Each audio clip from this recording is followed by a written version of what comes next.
kafiči i drugi posjeteljni budinki boli polni, було і велjo štreljanja.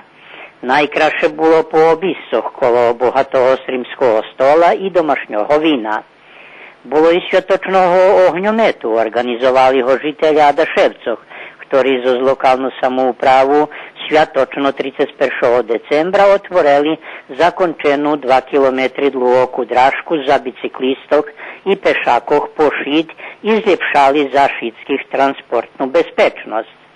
Za dražku i jej ošvicenje z 87 lampionami pokrajina Vojvodina i opština vidvojeli 12,5 milioni dinari. Sredu i štvartok u Bačincoh podeljeni decom pakeciki, u Bikiću Šteracec, a u Berkasove 120.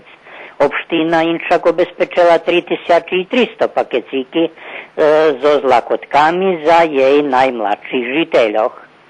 Zostrimu veľa zdravja i radosti u novim 2016 roku.